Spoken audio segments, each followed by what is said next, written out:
سجدہ قبور اور طواف قبور بالاتفاق حرام ہے، اس میں کوئی دوسری رائے نہیں ہے۔ قبروں کو سجدہ کرنا اور قبروں کا طواف کرنا بالاتفاق حرام ہے، اس میں کسی کا کوئی اختلافی نوٹ نہیں ہے، کسی بھی عالم کا۔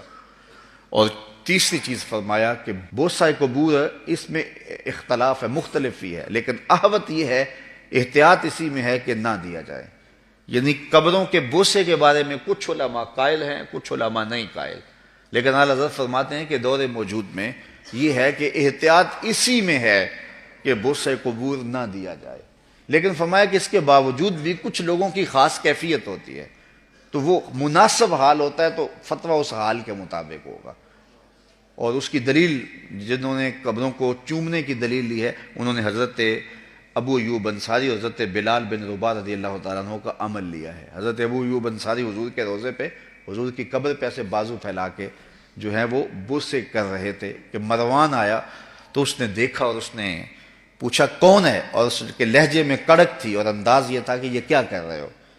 تو جو شخص اس طرح قبر پہ لیٹا ہوا تھا اس نے سر اٹھایا، فائزہ ہوا شیخ ابو ایوب انصاری۔ تو سر اٹھانے والے حضرت ابو ایوب انصاری صحابی رسول تھے، تو مروان کی آنکھوں میں آنکھیں ڈال کے کہنے لگے میں کسی پتھر کو نہیں پوج رہا، اپنے آقا کی قبر کو چوم رہا۔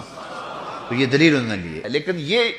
دلیل اس صورت میں بن رہی ہے کہ یہ ان کی خاص کیفیت تھی۔ تو اگر باپ کی قبر پہ، ماں کی قبر پہ بندہ جاتا ہے اور اس طرح بے خودی کی کیفیت ہو جاتی ہے تو وہاں اگر چوم لے تو حرج نہیں ہوگا،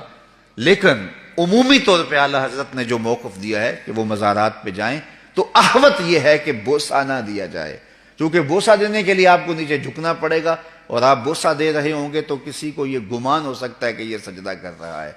لہٰذا کسی کو بدگمانی سے بھی بچانا لازم اور ضروری ہے۔ اس لیے فرمایا احتیاط اسی میں ہے کہ قبروں کو بوسہ نہ دیا جائے اور احتیاط کی جائے۔